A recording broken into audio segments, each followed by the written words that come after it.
Hello বন্ধুরা, আবার চলে এসেছে একটা নতুন দিন নতুন রেসিপির সাথে। তো আপনারা সবাই কেমন আছেন? আশা করি ভালো আছেন। তো দেখুন, আজকে একটা ভাইরাল ডিম রেসিপি শেয়ার করব। ডিমের সাথে এই চাটনিটা অ্যাড করলে ডিম সিদ্ধটার টেস্ট একদম অসাধারণ হয়ে যায়। তো দেখতে থাকুন প্রথম থেকে লাস্ট অব্দি ভিডিওটা স্কিপ না করে। তো চলুন কি কি লাগছে এই ভাইরাল ডিম রেসিপিটা করতে দেখে নিন। প্রথমে পেঁয়াজ কুচি দিয়েছি, লঙ্কা কুচি দিয়েছি, শসা কুচি দিয়েছি, টমেটো কুচি দিয়েছি, একটু ধনেপাতা কুচি দিয়েছি। এই কুচিগুলো কিন্তু খুব ভালো করে করতে হবে, মোটা মোটা করলে অতটা ভালো হবে না, একদম পাতলা পাতলা করে এই শসা কুচি বা পেঁয়াজগুলো কুচি করতে হবে। তারপরে স্বাদ মতো নুন দিয়েছি, নুনটা বুঝে দেবেন, আর এটা বিট লবণও ব্যবহার করতে পারেন।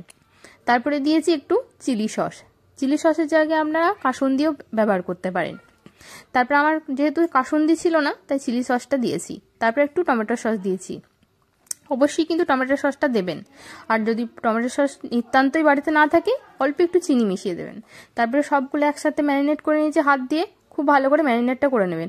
আর একটু পরে একটু গোলমরিচ গুঁড়ো দিয়ে দিয়েছি, একটু গোলমরিচ গুঁড়ো দিলে খুব ভালো একটা গন্ধও আসে, আর গোলমরিচ তো হজমের পক্ষে খুবই ভালো, তাই একটু গোলমরিচ গুঁড়ো দিয়ে নিয়েছি। তারপরে আবারও সবগুলো একসাথে মিক্স করে নিয়েছি। মিক্স করে নিয়ে আমি আগে যে ডিম সিদ্ধ করে রেখেছিলাম আগেই আমি সেগুলো ছাড়িয়ে নিয়েছি। দেখুন এখানে আমি 4টে মতো ডিম নিয়েছি, সবগুলোই কিন্তু মুরগির ডিম নিয়েছি। তারপরে ছাড়িয়ে নেওয়ার পর ডিমগুলো আমি দুভাগ করে কেটে নিয়েছি।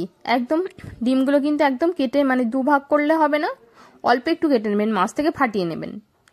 তারপরে যে শসা পেঁয়াজের যে মিক্সচারটা রেডি করে রেখেছিলাম ওইটা আমি ডিমের মধ্যে ভরে দিয়েছি। আর ডিমটা কিন্তু একবারে 2-8খানা করে দেবেন না। ডিমটা ভরে স্টাফিংটা ভরার জন্য যেটুকু মানে ডিমটাকে আধখানা করতে হয় ওইটুকুই আধখানা করবেন।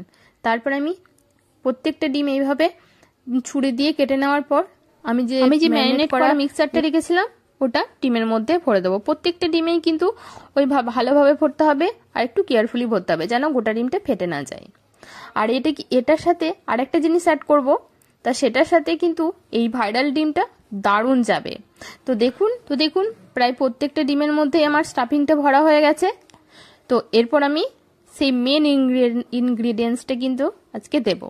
আর এটার মধ্যে কি আছে, লাস্টে কিন্তু আমি এই চাটনিটা অ্যাড করব। এই চাটনিটা কিসের বলুন তো, একদম কিন্তু পিওর তেঁতুলের। আমি কিন্তু এই বাড়িতে চাটনিটা বানিয়েছি, চাইলে আপনারা বাজার থেকেও এই তেঁতুলের চাটনি কিনতে পাওয়া যায়।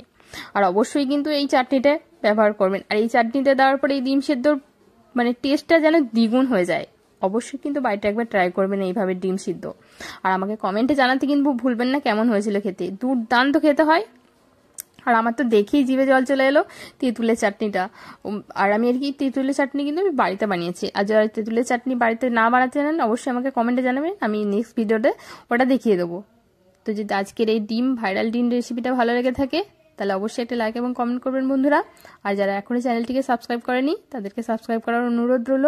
তো আজকের মতো এইটুকু, আবার নিয়ে আসবো নেক্সট কোনো রেসিপি। ততক্ষণের জন্য খুব ভালো থাকবেন, সুস্থ থাকবেন, টাটা।